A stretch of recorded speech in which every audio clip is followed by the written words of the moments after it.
Bonjour à tous et merci d'être avec nous pour cette nouvelle édition du JT Breton. Au sommaire ce lundi, Lorient descend en Ligue 2 après un match nul ce dimanche. Les joueurs de Bernard Casoni n'auront pas réussi à sauver leur place en Ligue 1 face à Troyes. On en parlera avec Laurent Villebout, qu'on va retrouver. Bonjour Laurent. Bonjour Julie.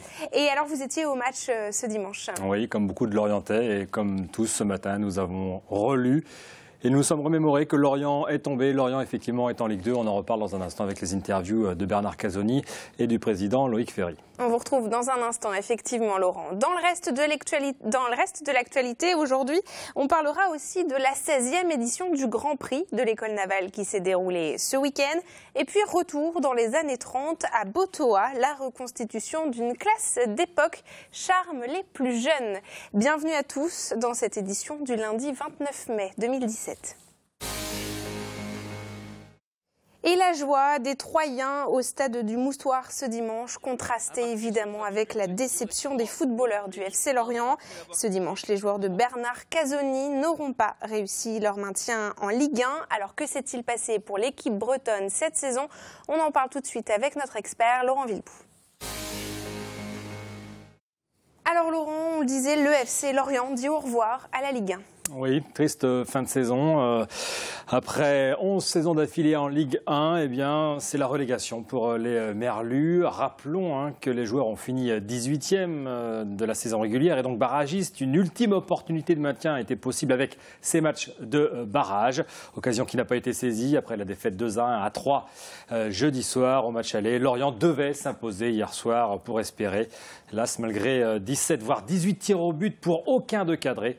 Avec une seule tête sur le poteau de Moukanjo, eh bien, c'est Lorient qui concède le nul et qui laisse, on le voit, ses supporters hébétés, pour certains énervés. Vous en parlerez dans un instant, Julie.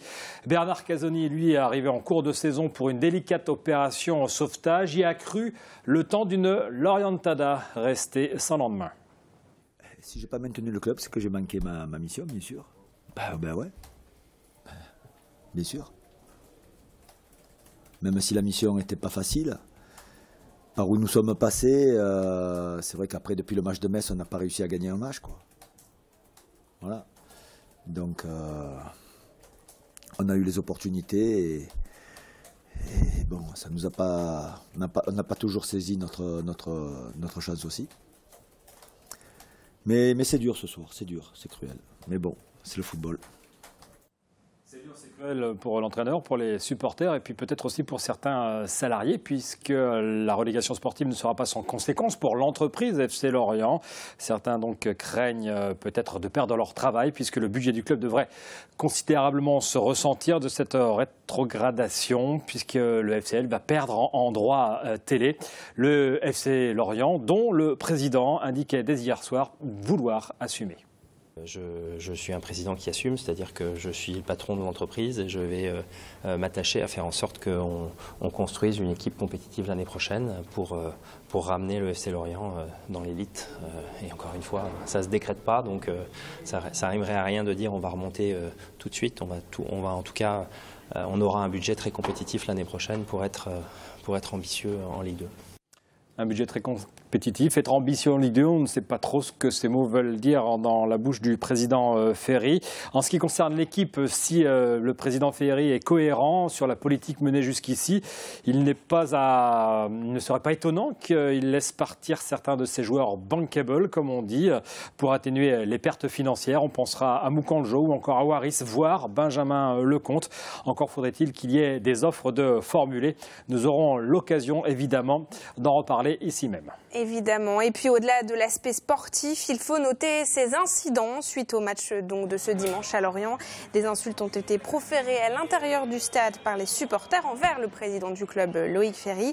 Et des pétards et des fumigènes ont été lancés sur la pelouse. L'un d'eux a atterri près d'un joueur.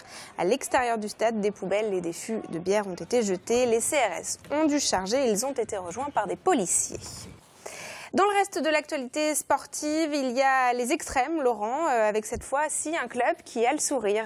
Ah oui, pour l'instant, pourvu que ça dure, mais bon, c'est plutôt bien engagé avec l'UJAP Quimper ici en blanc. L'UJAP qui a dominé Suffelweiersheim 76-60 samedi soir, salle Groningen. Dans la finale aller d'accession à la Pro B, ce sera le terme des playoffs. En cas de succès, demain, mardi soir en Alsace, eh bien, les Quimpérois accéderaient donc à cette Pro B.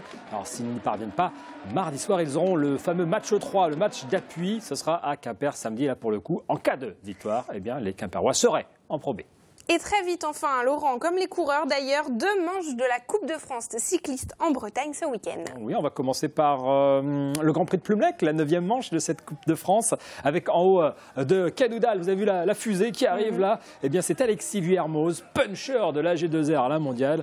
Il s'était déjà imposé dans un registre similaire en 2015. Il a remis le couvert, comme on dit. Et puis le lendemain, 10e manche de cette Coupe de France cycliste, les boucles de l'Aulne à Châteaulin. Et pour le coup, là, c'est une première victoire, celle du jeune Norvégien Aude Christian Eking, âgé de 22 ans. Il a devancé son compatriote, son compère de la Française des Jeux, David Gaudu. Laurent Pichon, finistérien et donc breton de Fortunéo Vital Concept, reste leader de cette Coupe de France cycliste.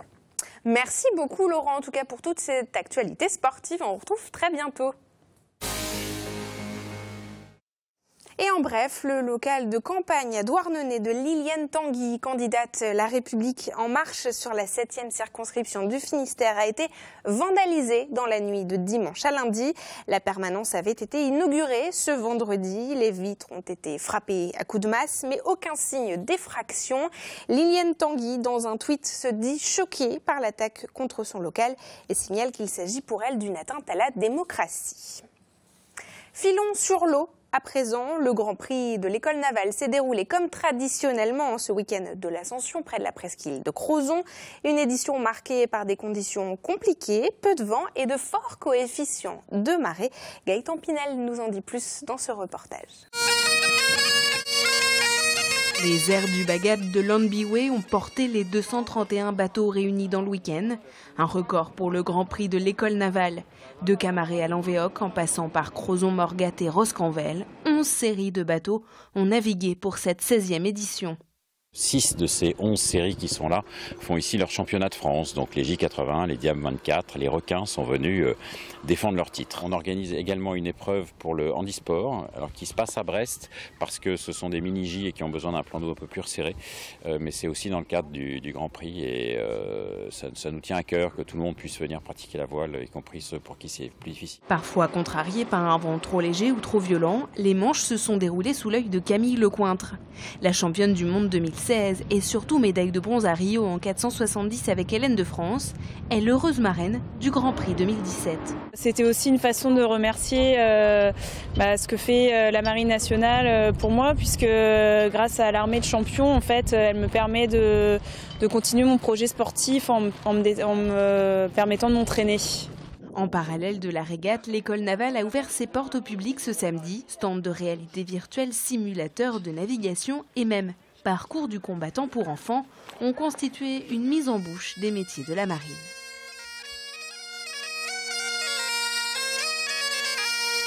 Et voile toujours, et quelques images tournées ce samedi lors de la grande parade de la semaine du Golfe. La 9e édition a pris fin ce week-end dans le Morbihan. Depuis une semaine, les 17 ports de pêche de la Petite Mer ont vécu au rythme des 1400 bateaux traditionnels présents sur place. 3500 bénévoles étaient mobilisés. Cap maintenant sur la 10e édition qui se déroulera en 2019. Direction les années 30. À Botoa, en Centre-Bretagne, l'ancienne école rurale du bourg n'a pas changé en presque 90 ans. Tout au long de l'année, le grand public et les scolaires sont invités à se replonger dans cette époque. Et les enfants semblent ravis, le temps d'une visite, de retrouver culottes courtes et sabots en bois, comme nous le montre Mathilde Kemener. Pour ces élèves en CP, CE1 et CE2, la journée commence par 3 km sur les chemins creux, dans les pas des écoliers des années 30. Alors les enfants à l'époque n'avaient pas le choix. Pour eux, la marche c'était une obligation et on ne devait pas perdre de temps. Une heure de marche plus tard, les enfants arrivent enfin dans cette ancienne école rurale Centre-Bretagne. J'ai demandé un rang et ce que j'ai devant moi ressemble plus à un troupeau. On se tient bien droit, les épaules en arrière, la tête bien dressée sur le cou et on met ses 2 pieds à plat au sol. Dans les années 30, une matinée d'école commence toujours par une leçon de morale, puis écriture à la plume, toujours guidée par un maître assez sévère. Bon, ils savent très bien que c'est pas pour de vrai, et puis souvent les enseignants ont expliqué un peu les choses aussi pour dédramatiser, mais voilà, ils ont envie de se laisser porter, je pense, et puis et du coup, c'est ce qui fait qu'on passe 1h30 agréable, malgré tout, quoi, parce qu'il y a un peu de stress, mais c'est pas désagréable, ça fait un peu, c'est du bien, un peu de danger, quoi. C'est la première fois qu'on a écrit avec une plume, et ça m'a beaucoup plu. Un petit peu sévère, mais c'est ça. Vraiment, Botoa, c'est le passage obligé, à mon avis, quand on est un écolier de 2017, parce que c'est difficile de trouver des sorties pédagogiquement adaptées et intéressantes pour les enfants de cet âge-là. On est souvent déçus et c'est ni trop compliqué, c'est parfait en fait. Aujourd'hui, l'école de Botoa est victime de son succès auprès des scolaires. Tout au long de l'année, les dates sont réservées des mois à l'avance et des classes sont parfois refusées. Mais pour les adultes, les portes sont grandes ouvertes à chaque vacances scolaires. Dans le Morbihan, la cité d'Elvin a vécu à l'heure des contes et légendes de Brocéliande ce samedi. La 3e édition des Antans a mobilisé comédiens, commerçants et artisans. Et Nina Krum était sur place. Le spectacle va commencer dans 37 secondes. Approchez, mesdames et messieurs. Le roi Arthur, Merlin, la fée Morgane, les personnages des contes et légendes de Brocéliande ont pris possession de la petite commune d'Elvin. Et c'est alors tout un petit monde qui se met à l'heure médiévale pour cette nouvelle édition des Antans. Comme la plupart des commerçants du centre-bourg d'Elvin, je suis bien habillé par l'association d'Elvin. C'est original, ça fait bizarre au début, on dit tiens c'est vrai, ils sont vraiment habillés comme ça et c'est sympa. Théâtre de rue, musique, animation, marché d'artisans, les Antans réunissent tous les ingrédients pour que petits et grands passent un bon moment. Notre but, c'est de faire quelque chose de familial, d'agréable, de festif, de faire travailler ensemble le plus possible de forces culturelles et théâtrales autour d'Elvin. Et puis nous amuser aussi, parce que c'est aussi le but, c'est qu'on s'amuse et qu'on y prenne du plaisir. Nous venons d'apprendre un nouveau crash aérien. Merlin a encore fait des siennes, suite à une énième erreur. Une faille spatio-temporelle a laissé passer un drone qui n'a pas pu éviter la collision avec la première fée du logis qui passait par là. Patatras! Des spectacles de rue comme ça, c'était vraiment sympa. Et avec notre petit tour en calèche, c'est superbe. Un avis partagé par Simon, fan de chevaliers, de chevaux et de crêpes au chocolat. Et c'est la fin de cette édition. Merci beaucoup de nous avoir suivis. On se retrouve demain à 19h pour un nouveau point sur l'actualité régionale. Très bonne soirée.